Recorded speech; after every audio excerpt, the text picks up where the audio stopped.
an analytical review of modern congressional accountability. The intricate and carefully documented chronological progression of these historical occurrences eventually reached a truly pivotal and transformative juncture at exactly 34 minutes past the hour of 2 o'clock, on what had otherwise been considered a routine and unremarkable Tuesday afternoon in the month of March, a specific moment in time that served as the precise and definitive temporal marker when Representative Maxine Waters experienced the harrowing and deeply unsettling realization that she had executed a monumental, catastrophic, and entirely irreversible miscalculation in her long-term strategic political judgment and institutional maneuvering. Positioned with an aura of unwavering and resolute composure before a substantial presentation easel within the hallowed, majestic, and ornately decorated confines of the hearing chamber, FBI Deputy Director Dan Bongino held aloft an expansive, high-definition satellite photograph, while the sophisticated digital projection system situated directly behind his silhouette showcased a stark, uncompromising, and jarring side-by-side visual comparison that effectively plunged the entire assembly into a state of profound, absolute, and breathless silence. Dominating the left-hand quadrant of the brilliantly illuminated screen was a breathtakingly sprawling and opulent $6 million residential estate, a property characterized by its meticulously groomed emerald lawns and towering, statuesque palm trees that swayed rhythmically in the gentle coastal California breeze, all while its intricate, gilded, and imposing security gates shimmered with a brilliant luster as they caught the golden rays of the descending late-afternoon sun. In a sharp, jarring, and deeply somber contrast that resonated throughout the room, the right-hand portion of the composite image depicted seemingly endless and dilapidated rows of tattered homeless encampments that stretched across multiple city blocks in the very heart of South Los Angeles, creating a grim urban landscape where weathered blue plastic tarps and rusted, discarded shopping carts cluttered the narrow, debris-strewn sidewalks occupied by vulnerable individuals forced to survive upon the unforgiving and cold, bare pavement. Representative Waters remained physically hunched and bowed forward in her high-backed, dark leather chair, her facial expression transformed into one of utter bewilderment and shock, with her mouth slightly agape, as she struggled internally to articulate a procedural point of order that would never actually materialize, her hand remaining suspended in the heavy, static air,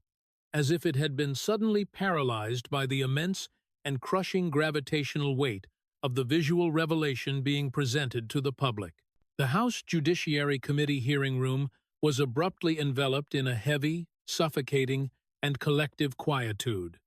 Not the variety of silence born of professional respect, parliamentary courtesy, or attentive listening, but rather a stunned, paralyzed, and breathless stillness, akin to the visceral experience of watching a catastrophic high-speed collision occur in agonizingly slow motion. Approximately 52 million citizens were actively observing the unfolding proceedings through live broadcasts across various major television networks and digital streams, while prominent social media platforms, such as Twitter and Reddit, experienced unprecedented and massive surges in digital traffic, as the viral split-screen image of the opulent mansion, contrasted with the makeshift tents, began to circulate with lightning speed across the entire global digital landscape. In that singular, crystalline, and unforgettable moment of total clarity, every individual present within the chamber and every viewer watching from the privacy and comfort of their own home could easily discern the grim and haunting realization written across the Congresswoman's face. This was certainly not the triumphant, career-defining political outcome she had so meticulously, strategically, and confidently planned to achieve when the day began. This particular afternoon had been originally and specifically intended to serve as her crowning legislative achievement, a triumphant, high-profile, and televised interrogation of a high-ranking federal official that would provide her with the perfect, unimpeachable opportunity to reclaim her political narrative and solidify her enduring status as a titan of the opposition on the national stage. Instead, through a series of unexpected rapid-fire developments, the roles had been violently, effectively, and publicly reversed, and she unexpectedly found herself the primary subject of an unfolding and highly detailed investigation, documented with physical financial receipts, high-resolution forensic photographs, official county property deeds, and confidential bank records that were currently being broadcast to the direct observation of the entire world. To truly and fully grasp the staggering magnitude of how a seasoned, 32-year veteran of the United States Congress found her long, influential, and once illustrious career beginning to disintegrate on live national television, one must carefully examine the specific events that occurred a mere 45 minutes prior to the formal start of the session, a time when Maxine Waters still maintained the outward and confident illusion of total legislative control and political invulnerability. Chairman Jim Jordan struck the ceremonial wooden gavel 3 distinct and forceful times, the sharp, authoritative, and echoing sounds reverberating through the majestic, marble-clad chamber and bouncing off the high vaulted ceilings and historic pillars of the iconic building. He formally and solemnly declared the hearing of the House Judiciary Committee to be officially in session, utilizing a voice that was practiced, firm, and entirely professional, a specific tone of seasoned authority he had mastered over many years of presiding over such high-stakes, contentious, and emotionally charged legislative events. The primary and publicly stated purpose of the day's formal proceedings was to investigate serious and mounting allegations concerning the potential weaponization of federal law enforcement agencies and to address the growing public and legislative concerns regarding perceived FBI overreach into domestic political affairs. Seated entirely alone at the witness table was Deputy Director Dan Bongino, a man who notably and conspicuously lacked the usual phalanx of high-priced defense attorneys, public relations specialists, or thick stacks of carefully prepared and vetted remarks that typically accompany a government witness of his high stature and considerable influence. He sat with only a single, weathered manila folder and a simple, unopened bottle of water, appearing remarkably unbothered, steady, and calm, despite the immense gravity, historical weight, and potential personal consequences of the formal setting. When the chairman officially and politely thanked him for his voluntary appearance before the committee, Bongino leaned forward into the microphone with a steady, focused, and unflappable demeanor, his voice retaining the unmistakable, resonant, and gritty edge of his Queens, New York,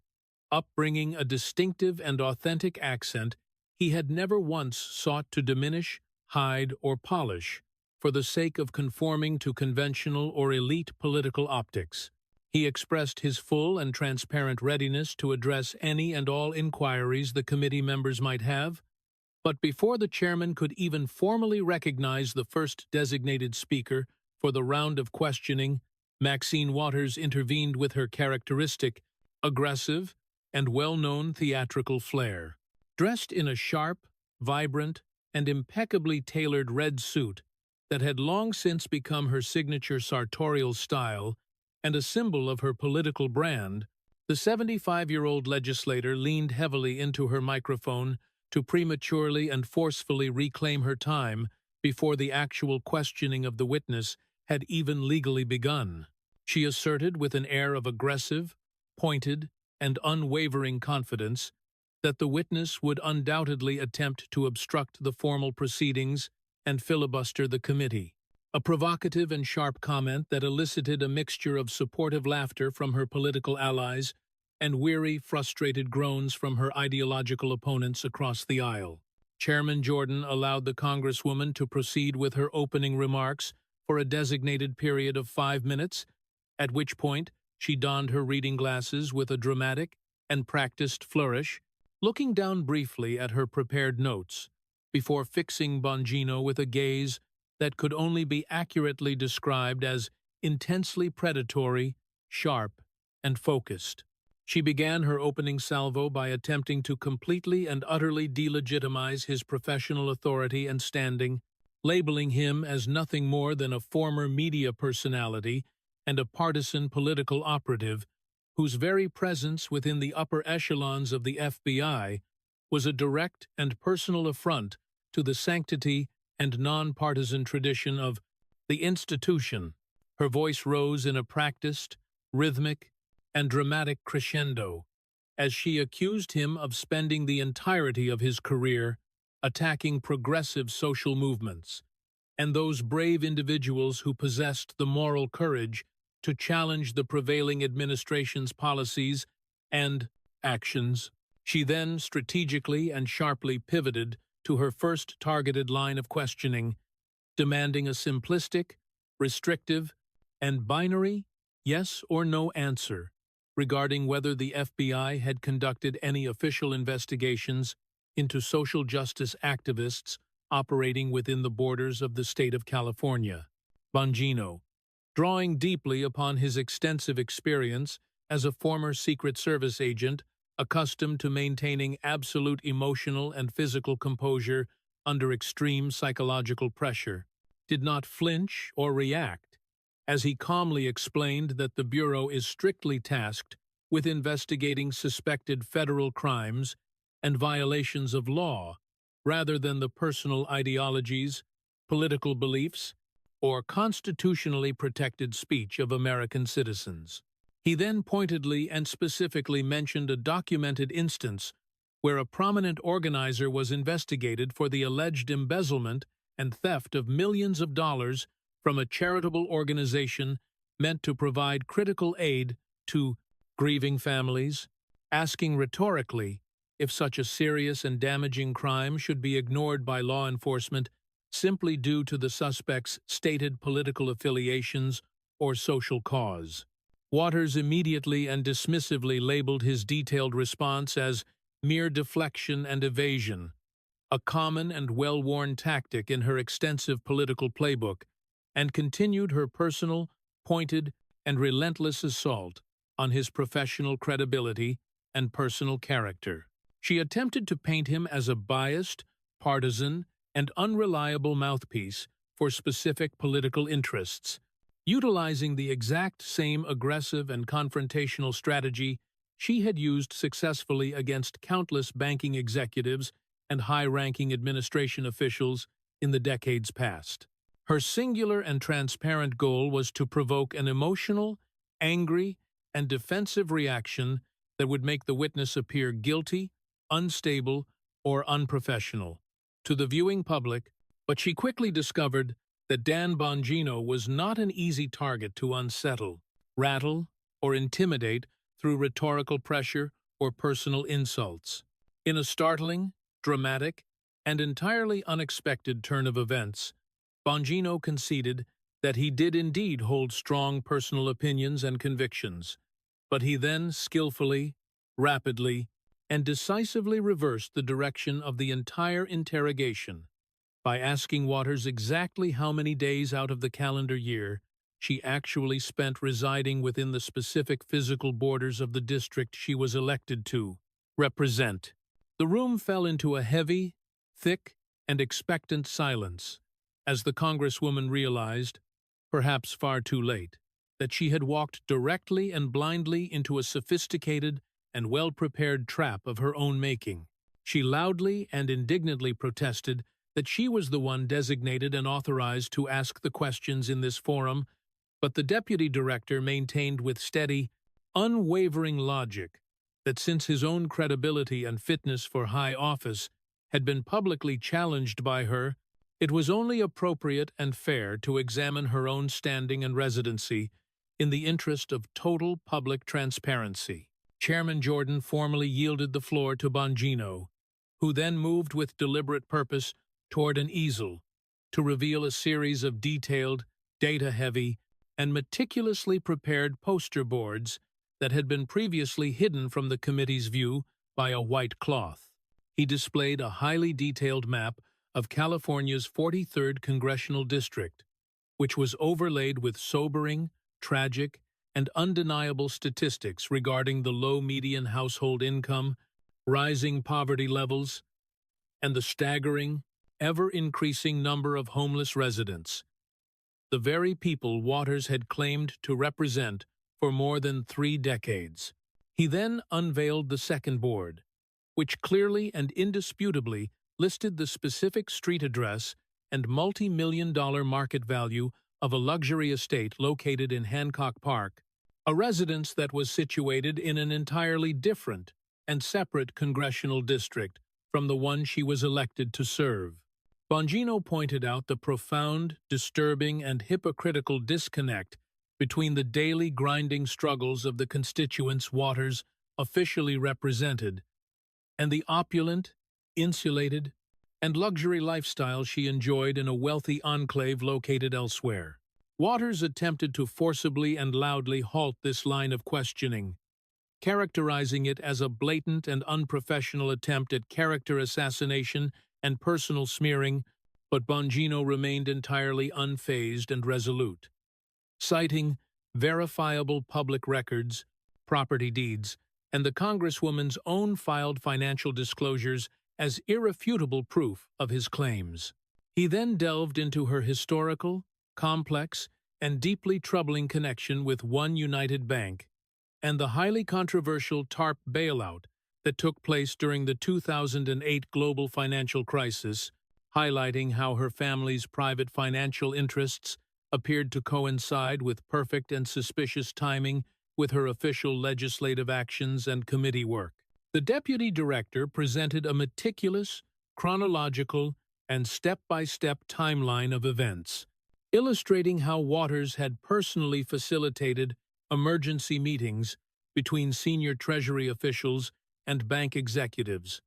at a time when her husband held significant equity and stock in the failing financial institution. He noted that while the House Ethics Committee had technically cleared her of legal wrongdoing by placing the ultimate blame on her grandson and chief of staff for the arrangements, the consistent and recurring pattern of such beneficial behavior was becoming increasingly difficult for any objective or fair-minded observer to ignore. He further detailed several other specific and documented instances over the following years where her committee votes and sponsored pieces of legislation appeared to provide direct, measurable, and highly profitable benefits to various financial institutions in which her family members had vested financial interests or investments. As the sheer weight of the physical evidence continued to mount on the display boards, the Congresswoman's usual air of theatrical confidence completely evaporated,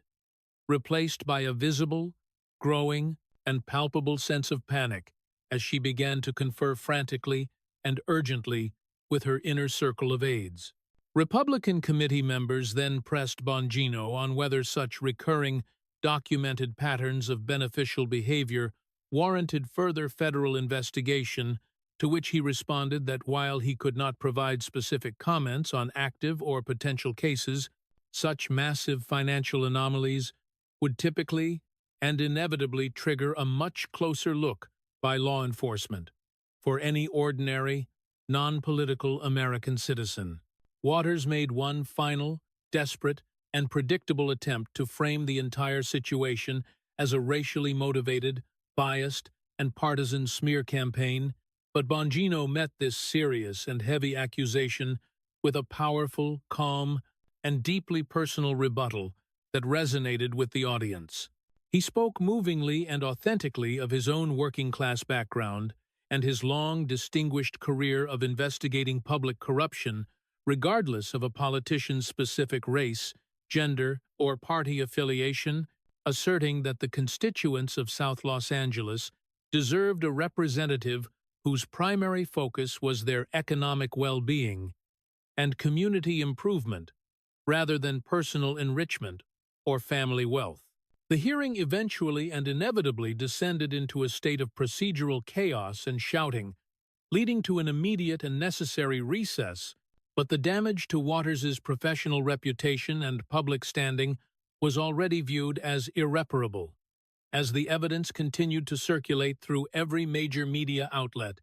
and reached the very streets and neighborhoods of her own district, the atmosphere in the hearing room grew increasingly heavy and tense as Deputy Director Bongino reached once more into his manila folder,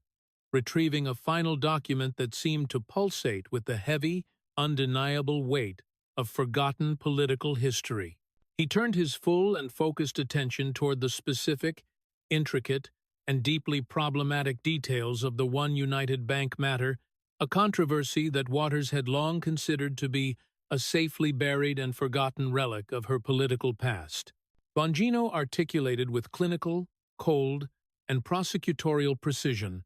how, during the absolute height and chaos of the 2008 global financial meltdown, that specific institution was teetering on the edge of total insolvency,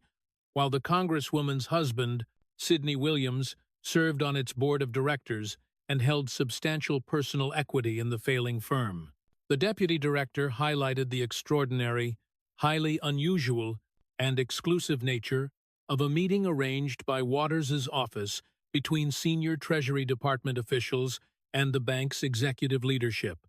a high-level privilege and access that was notably and curiously not extended to other struggling community banks of a similar size or demographic profile during the crisis. As he laid out the chronological and undeniable timeline,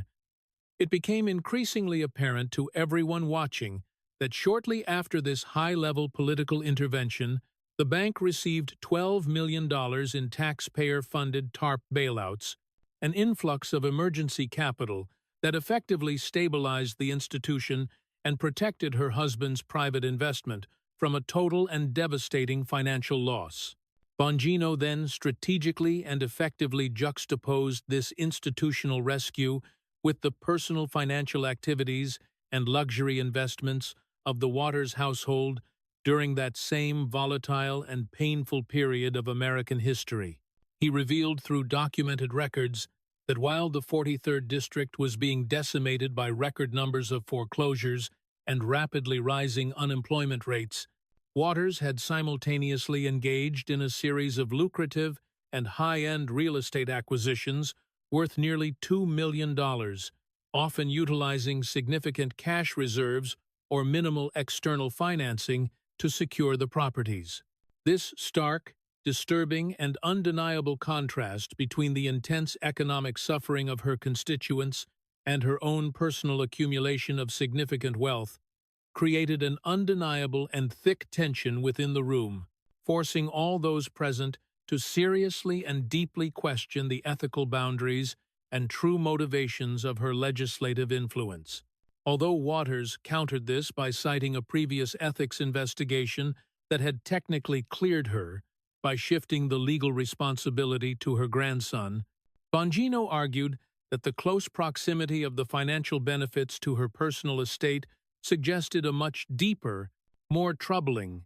and more systemic issue than a mere administrative or staff oversight. The narrative then shifted from a single, isolated event to a much broader, more comprehensive, and more devastating examination of what Bongino characterized as a persistent and calculated pattern of convenient outcomes. He presented data-driven evidence illustrating several distinct and documented instances over the following decade, where Waters's work and influence on the Financial Services Committee seemed to align with remarkable, suspicious, and profitable perfection with her family's private financial portfolio and long-term investment goals. In the year 2014, for example, she had cast a pivotal, influential, and decisive vote against the imposition of more stringent oversight requirements on a specific class of community banks that happened to include the very institutions where her husband held significant personal investments. Following the successful and hard-fought defeat of these proposed federal regulations, Her subsequent mandatory financial disclosures reflected a significant, measurable, and highly profitable appreciation in the market value of those specific family assets. Bongino then pointed to a 2019 legislative push for specific tax breaks designed for small financial institutions, an event which occurred just a few months after another substantial and timely investment by her husband in that exact financial sector. He argued that while each individual vote could perhaps be defended in isolation as standard policy advocacy, the cumulative, recurring, and undeniable effect of these coincidences suggested that the reclaiming of time Waters so frequently demanded was often used to protect the very financial structures that directly enriched her own household. The entire room remained in a state of stunned and absolute silence as the deputy director asked a final, piercing rhetorical question regarding whether any other public official in the country would be granted such a consistent and generous benefit of the doubt if their private wealth consistently mirrored their public policy decisions in such a direct,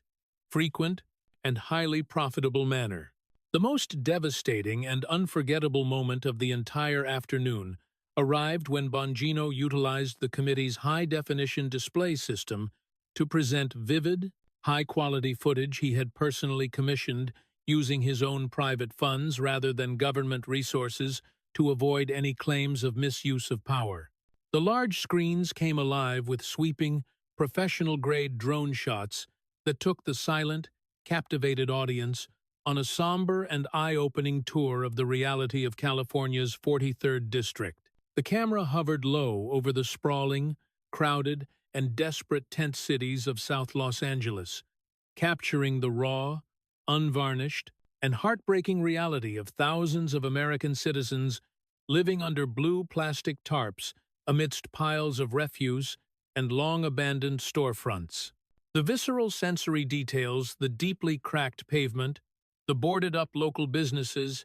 and the weary, hopeless faces of the residents were presented with a somber dignity and clinical clarity that made the apparent neglect impossible for any viewer to ignore or excuse. Then, with a sudden, jarring, and powerful visual transition that elicited gasps from the audience, the footage shifted abruptly to the gated, lush, and quiet Hancock Park estate, where Waters actually maintained her primary residence. The audience was greeted by the sight of a pristine $6 million mansion, complete with lush green landscaping, high-tech security fortifications, and the quiet, undisturbed serenity of an elite neighborhood located many miles away from the boundaries of the district she officially represented.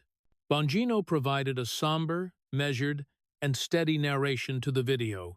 noting that his team of investigators had spoken with hundreds of actual residents in South Los Angeles, the vast majority of whom reported that they had never once seen their congresswoman in their neighborhoods outside of highly controlled, staged, and brief media events. This overwhelming and undeniable visual evidence effectively dismantled the carefully constructed and long-maintained image of Waters as a champion of the streets and a voice for the voiceless, replacing it with the stark reality of a career politician who lived in a world entirely insulated from the consequences of the very policies she championed in Washington. As the weight of the evidence became truly and undeniably overwhelming,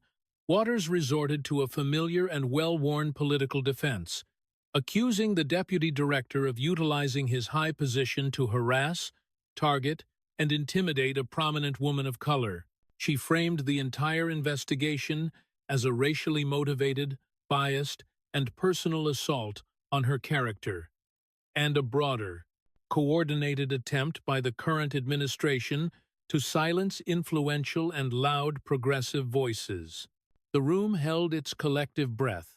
as she delivered what many political analysts consider the nuclear option of political rhetoric, hoping it would once again stifle the inquiry and shame her opponents,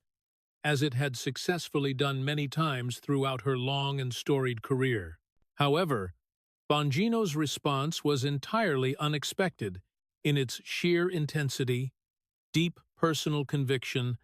and moral clarity. He rose slowly and deliberately from his seat and spoke with a quiet but firm authority, drawing specifically upon his own history as a working-class New Yorker and a lifelong public servant who had protected leaders from all political backgrounds and parties. He firmly and decisively rejected the notion that race, gender, or identity should ever serve as a protective shield for financial impropriety, ethical lapses, or the persistent neglect of one's own constituents. His voice took on a sharper, more resonant, and more powerful edge,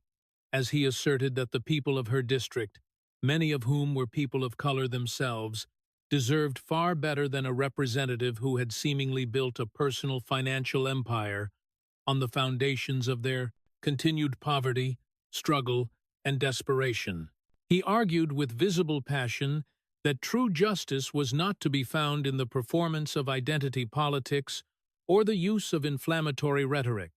but rather in the equitable application of the law and the genuine, heartfelt representation of those citizens who had entrusted her with their votes for 32 consecutive years. Following the formal and abrupt recess of the hearing, the digital world experienced a massive, seismic, and unprecedented shift, as the video clips of the confrontation went viral, with a speed and volume that completely defied traditional media cycles and establishment gatekeepers. The split-screen image of the multi-million-dollar mansion contrasted with the homeless encampments became the defining, iconic, and most shared visual of the year, sparking intense, heated, and necessary debates across all sectors of the political spectrum. While some traditional media outlets predictably attempted to focus their coverage on the aggressive and assertive nature of the deputy director's delivery rather than the facts, the sheer volume of public records and visual proof made it increasingly difficult for anyone to dismiss the substance of the revelations. More importantly, the reaction within the actual community of South Los Angeles was one of profound, deep, and heartbreaking betrayal. Local social media groups, neighborhood forums, and church community boards were suddenly flooded with messages from longtime supporters who felt that the veil of political performance had finally and permanently been lifted from their eyes. They began to painfully and honestly reconcile their decades of personal loyalty with the reality of their stagnant, dangerous, and decaying surroundings,